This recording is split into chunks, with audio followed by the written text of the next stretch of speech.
quote of the week. We were gassed. A lot of gas on this panel. Let's go around the horn. Riverboat Ron? Did he have to get back to nickname? Lazy River Ron now? Is there not going for trouble? Oh. Yeah. Wow. Josh Allen's ownership of the Miami Dolphins continues. Maybe that was an overlooked headline when we previewed this, and 3/4 of the panel took Miami in this matchup. You're getting their mutes, national panel. What Buffalo did defensively to slow down the team that scored 70 and take away all their big plays. And then offensively, the best offense in this game, it belonged to Buffalo, and it wasn't close. National panel, I gave you a game of cosmic and karmic consequence. The story of week 4, Bills 48, Dolphins 20. What's the takeaway? Around the horn, George Sedano. Tony, the takeaway is that Josh Allen does own the Dolphins. To mention the stat that you didn't actually reveal, he's 10-2 against them, and he's had 12 straight games of 2+ touchdowns or more. That's the single most against any single opponent in NFL history. So there's that part of the equation. Then with the Bills' defense, they clogged the passing lanes for Tua. Miami's a timing type of offense. Whether it was hands up or just in the lanes getting there quickly, it created a big problem for Miami's timing with their passing game. But I am with Tyreek Hill. As a lifelong Dolphin fan, Tony, I have seen a lot of Dolphins teams start off really fast in September and even in October, but fail miserably in December and January, including last year's team. So I actually think this is a good loss for them. They will face Buffalo again at the end of the season. I think Miami needed their comeuppance a little. All right, so you agree. We kind of needed this, Tyreek Hill said. Bill Barnwell, did they need this? How do you see that? Sure. Absolutely not. They did not need this. The 72 Dolphins, the most famous team in football, the undefeated Dolphins who gather every year to celebrate their undefeated record. Do they ever sit down and say, you know what, we won a championship, we went undefeated all year, but we really would have been better with some early adversity. We would have been much better off if we'd gone 16-1 instead of 17-0. I love what the Bills did in this game. They took away the big plays from the Dolphins. Longest pass of the day, 23 yards, to Alec Ingold, who is the fullback of the Miami Dolphins.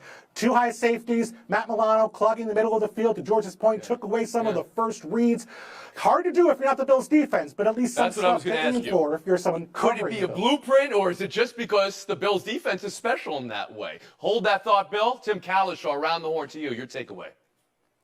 I hate to say this. I think Sedano's onto something. The Miami Dolphins do play Buffalo at the end of the year in Miami. They play the Dallas Cowboys in Miami on December 24th. Those are huge games against big opponents in Miami. They've got time to figure out exactly what they need to do. I mentioned Dallas because another defense that can disrupt what the Dolphins do offensively. Now, yesterday, I just don't think it's that big a deal. Buffalo was already a game behind. And Buffalo has owned Miami. If that game goes the other way and the Dolphins are 2 games out front, that's a much different situation from what we have now. A tie with the Dolphins still knowing they have all those weapons. They were down 2 offensive linemen against maybe the most disruptive defensive front in football, and the game got away from them. I don't think it was more than that. David Dennis Jr. Even though Bill has won 2 of his first 3 appearances around the horn and could use a little bit of humbling, I wouldn't have to agree with him here. The problem with what the Dolphins were saying was after this game, they were talking about how they needed to lose this game. No, you need to win against a division rival with which you've lost 10 of the last 11 games and you haven't won in their stadium since 2016. You should go out there with the expectation to win and not treat this beatdown as if it was something that's good for your team. A lot of people focus on what the Bills defense did to that Dolphins offense. I still think that high-powered offense will right itself in most occasions. My concern here was that defense and the amount of points they let Buffalo score. Week 1, the Chargers ran for 230-some yards on them, and now Kohu was victimized by Diggs out there. I know Ramsey is coming back, but they looked bad in that certainly secondary. a matchup that Buffalo drilled drilled down on and used it to just run up the score even. This is a non-game, a game we thought was going to be the game of the year. Bill, real quick, in any part of you thinking Miami got figured out a little bit? A base to work with off of. People don't have the same personnel the Bills do. So an idea that's going to be hard to pull off for other teams. We've been horned, we'll move on. How the Eagles survived Washington. Barely. That's our next story. Washington scored in the last second. Double zeros on the clock. This was thrilling. But a decision, kick for overtime or go for two to win the game right here on the road. Ron Rivera decided to kick. Reasoning for not going for two, he said his offense was gassed. In overtime, they couldn't get it done, and Philly wins. Bill Barnwell, where does "we were gassed" land as an explanation and strategy as far as analytics say? What does the analytics say about gas is what I want to know. I plugged it into my formula, Tony. It came out, the hell with being gas is what I came out of my computer when I plugged in those numbers. You look at what both sides have happened here. They both played a long drive late in the fourth quarter. Both teams were gassed. Eagles did have one timeout left, but if they use a timeout, guess what? Your offense also gets to rest for that minute. And when you are an underdog, you want to shorten the game. You don't want to extend the game because you want to have variance play into your hand as opposed to playing against you. And the Commanders were 8.5-point underdogs in this game. David Dennis Jr., we were gassed. Does that land for you? Rivera saying we'll play for overtime instead of trying to win it outright? Paddleboat Ron has to come up with a better excuse than "we were gassed." Like, you know what happens if you kick that extra point? You play another quarter of football, and that offense goes right back out there and plays a bunch of more plays. Like, that excuse makes no sense to me. Also, didn't go for it for 4th and short in that very same overtime. Like, you have a nickname of somebody who goes for it for a reason. You're playing a better team, and you have a chance to have a lead in that division, and you blew it with that. So there you go. And made it worse by the explanation. You want to take the nickname back. I'm with you there. Tim Callis, to you.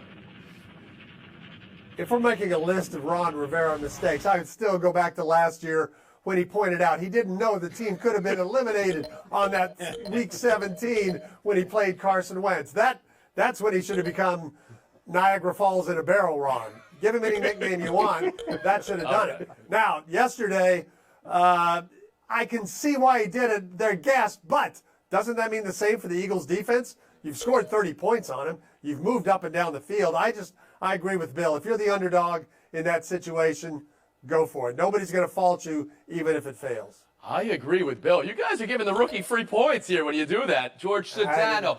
Any part you think, well, Washington, I mean, they play Philly tough. They did last year. It's the only loss Jalen Hurts, has in the last 2 years.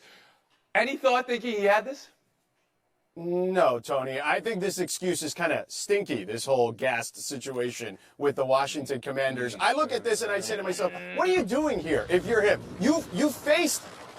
I think he changed now. Limericker, yeah. All right. Yeah, listen.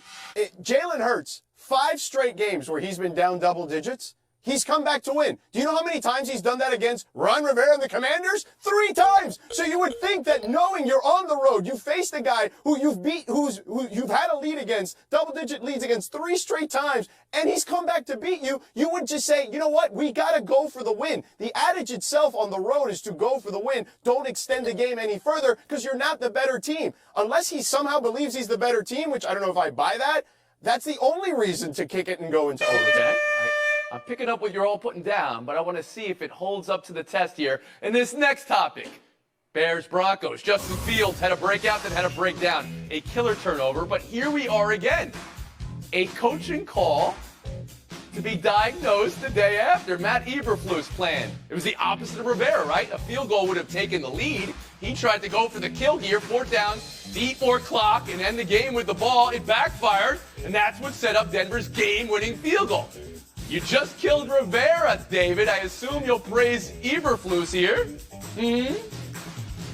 Absolutely not. Different circumstances. 100%. Totally different circumstances. Let's talk about the game in totality. While Miami and Buffalo did not live up to the hype, this game lived up to the hype as a pure disaster, dumpster fire, calamity for it was like 3 hours of watching a Real Housewives show. Everything went wrong, and it was hilarious. You saw that the Denver Broncos, the worst DVOA of all time, turned Justin Fields into Tom Brady, 23 or 24 for the first part of that game. And then the Bears summarily blew the game by just making terrible decisions, including that field goal kick. You have a chance with Justin Fields to have him lead the team down the field for a game-winning field goal, and not only do you not go for that field goal, you run a play that everybody sees coming. It is out of the shotgun at 4th and 1, and it is easy to stop. That is a coaching calamity that is befitting of what the Bears have been giving us for these Bill, last I want to few turn years. to you. I mean, the analytics here. Talk me through this, and you can quibble with the play call, sure, for sure. But the decision to try to win the game outright by getting a first down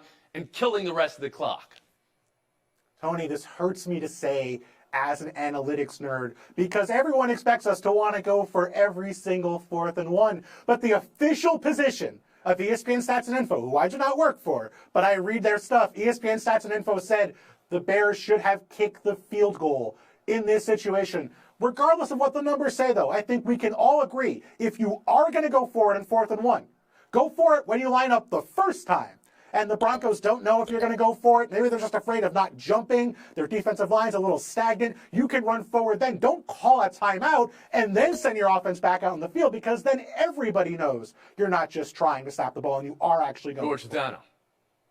Tony, we're not quibbling about the play call. You have one of the biggest, strongest quarterbacks in the entire National Football League. We've seen this trend. We've seen it with the Eagles. We were just talking about this tush-push thing. Okay, and you're running this out of the shotgun? What are you doing? If you're going to run that play, give yourself a chance to succeed in that scenario. But at the very least, if you're going to do that, you might as well kick the field goal. But they have a bigger problem in Chicago, Tony. Matt Eberflus is completely in over his head. If you watch that post-game press conference, forget about the question that we're discussing at the moment. The whole Chase Claypool situation, he didn't know how to handle that. This is like the blind leading the blind. The Bears haven't won in nearly a calendar year, Tony. This is a big organizational, systemic failure of this franchise. And Kalishaw, is there anything to add after Sedano just dropped that on the Bears? Please. Yeah, I mean, you're playing against, as has been pointed out, a legendarily bad defense, worst ever, according to DVOA. You want to be able to gain a yard, but I wouldn't run it straight into the line. That was just, I agree, they shouldn't have called the timeout. Let Fields get the yard. You gained 471 yards against this team. You ought to be able to get to 472 and put the game away. Sedano 24, Kalishaw 21, Dennis Jr. 26, and Bill Barnwell 24. That's our break right here. Buy or sell on the other side. Boston Celtics trading for Drew Holiday is our NBA news of the weekend. Don't need to go far for this story. George Sedano, to you. Buy or sell Boston leapfrogging the Bucks and the move they just made for Lillard with the move to get the ex-Buck. Milwaukee traded for Lillard. Tony, I'm buying the Drew Holiday portion of this offseason for the Celtics because I think he's a better offensive player than Marcus Smart and I would say equal, maybe just slightly less than defensively, but I don't love their offseason in general. I don't love the Porzingis move. He takes shots away from Tatum and Brown. I feel like they're going less defense, more offense. Don't love it necessarily overall. So you're selling. Tim Kalishaw, you.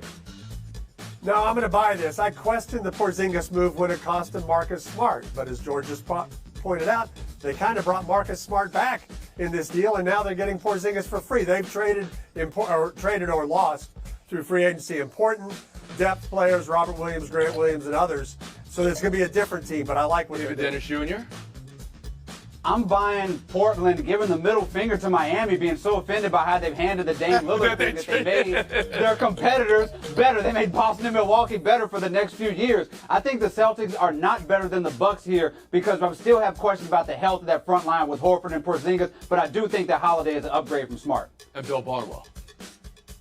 I'm selling. And I understand the logic on paper. You're bringing in a great defensive guard to replace Marcus Smart. But to David's point, I think the health here is an issue. I think on paper they look great, but you have Porzingis, who's missed a ton of time over pretty much his entire career. Al Horford in his late 30s, now Drew Holiday in his mid-30s, about to get an extension. I just don't know if this is going to play out as well in reality as it looks on paper because those guys might not be available. George, real quick, you seem to suggest that Smart and Holiday are even, that this isn't an upgrade. You think Holiday's defense is falling off a little bit? I think Holiday's defense is not as good as Smart's, in my opinion, although offensively he's got a higher ceiling, but he is older, and you're going to have to pay him, to Bill's point. So I think that's part. To me, the bigger question mark is Porzingis. Porzingis is never really healthy. I know he was healthy last year in Washington. That, to me, is the biggest question mark. Plus, he's taking shots away from your two best offensive players. We'll move on. Back to the NFL. Patrick Mahomes, 2 picks. About the ugliest we've ever seen him throw. Could have been 3 if not the holding call on Sauce Gardner. That penalty was Casey's biggest play of the second half. They barely beat the Jets last night. Tim Kalishaw, what was last night? KC 23, Jets 20. About for you? For me, really, it was about Zach Wilson's play and establishing himself and showing he can move the ball, even diving for a touchdown there. Yes, he made a bad mistake on trying to get out of the shotgun too soon and dropping a snap. But I think his teammates can trust he's at least on the right track now. That gives the Jets a chance. David Dennis Jr. Last night was an indictment of Saleh and the Jets and what they're doing with Zach Wilson, the choice they're making. Zach Wilson essentially gave one good quarter of football and one great drive where he looked like one of the best quarterbacks in the league. But overall, you can get that from somebody who's better and more consistent. So their insistence on sticking with him is going to doom their season. Okay. I mean, but this was a game he had more productive numbers than Mahomes. That's your takeaway when he played his best game. Bill Barnwell, to you. I think it's an indictment of the Chiefs and the moves they made this offseason to improve their offensive line. They have a tackle who can't stop holding and a tackle who can't line up on the line of scrimmage. And for all the talent they have on offense, for Mahomes and Kelsey, they don't have the infrastructure to have those guys play out and extend plays. So they got away with a holding very late in that game that wasn't called. If that continues to get called, the Chiefs are going to have to hit 3rd and 25 week after week. George Sedano. Tony, that was a hold. There's no question about it. He grabbed the pad, so that was an obvious call to me. But the Chiefs are playing a dangerous game here. The Patriots did this with Brady, where all of a sudden less and less skilled position players that they're paying, and all of a sudden there's more and more on the quarterback. I feel like that's what the Chiefs are doing with Patrick Mahomes. You're talking on the Sauce Gardner play. That's definitely a hold on the defensive. Yes. Bill was talking about on Mahomes' second Yes, long run hold on the offensive line that went uncalled. We'll move on. C.J. Stroud's fantastic start continues. He's lapping the field on the other rookie quarterbacks, and the Texans worked the Steelers yesterday. Bill Barnwell, what do you buy? What do you sell from that? Buy C.J. Stroud playing well, but I'm selling on the Steelers defense, something we don't normally do. They're getting pressure at a below average rate, and when they don't get pressure, they're the 3rd worst defense in football by pass yards allowed per dropback. So 4 free agents imported into the secondary. Those guys are not meshing well. And the Steelers, if they can't defend, they don't have the offense to win games right now. I'm buying C.J. Stroud as the real deal. 2nd most yards through 4 games for a rookie quarterback ever behind Cam Newton. He hasn't thrown an interception yet, which is, that pass the record for most passes without throwing one. This guy looks like the real deal. He's controlling the pocket. 3rd down conversion rate is through the roof. He seems like he can carry the Texans way further than we thought at the beginning of the season. Yeah, when the college season ended last year, we didn't know if Stroud, we didn't know if he was going to go 1 or 2, and right now he should have gone 1. We don't know how that's going to play out over time. But the job he's doing without that much of a run game compared to what they've had before, it's all on him to carry that team. They've already beaten Jacksonville once. They're going to compete for that division title. Tony, Stroud was playing with a bunch of pros at Ohio State. That has translated, and not only is he doing it at a high level, he's got a pair of 300-yard games with 2 touchdowns. Only Mahomes and Burrow have done that, and he's doing it with a mash unit of an offensive line. A ton of injuries along the offensive line. Tim Kalishaw, David Dennis Jr. That's good for the scoring average today, the PPG, but not for Showdown. Sedano, Barnwell. 2 enter, only 1 leaves. Next. The worst loss of Bill Belichick's career. Mac Jones benched in the 38-3 L to the Cowboys. Belichick said there was no point in leaving him in. George, how do you hear the existential Belichick? What's the point? Tony, there's no point because they're scoring the least amount of points that they've had in the first 4 games in Bill Belichick's career since his first season. 55 total points. You got to go back to the first year of Bill Belichick there. And Mac Jones, he may be having buyer's remorse at this point. Bill. The existential crisis of watching Mac Jones play hero ball. That interception thrown across his body to the opposite side of the field. A fumble as a scrambler. Mac Jones is having to play out of his game because the Patriots don't have any playmakers for him. Once they fall behind, that's a different. That's a tough team to have a comeback with the way they're presently constituted. We'll split the point. We'll move on. The Bengals burying themselves in an underground home fit for rodentia. Can't find the word for that. Burrow under 200 yards again. The Bengals, they're going to need to race from behind to have any hope this year. Can't think of the word for that. Chase, disgruntled. Nah, I'm open. I'm always open. Bill, is this more than just Burrow's calf? At 1-3, could these Bengals be done? I think they are. They can't pass protect for Burrow, even given his calf issues. They can't do anything out of empty, which has been Burrow's strength, and the secondary can't hold up in coverage. Tony, the injury is so bad that he's had over 150 attempts, and he's had under 5 yards per attempt. That's the first quarterback in NFL history to throw for that least amount It of yards is so per attempt. clear that something is not right? It's so clear. George Sedano, 30 seconds of FaceTime. Thank you, Tony. I'm glad I was able to stop the dynasty of Bill Barnwell here for a few moments in this particular show. Congratulations to the Fighting McVays. Everyone wrote them off. They are 2-1 on the road, 2-2 overall. By the way, they were 1-7 on the road last year. But shout out to Puka Nacua, who was a guest on the George Sedano and Scott Kaplan radio show on ESPN Los Angeles.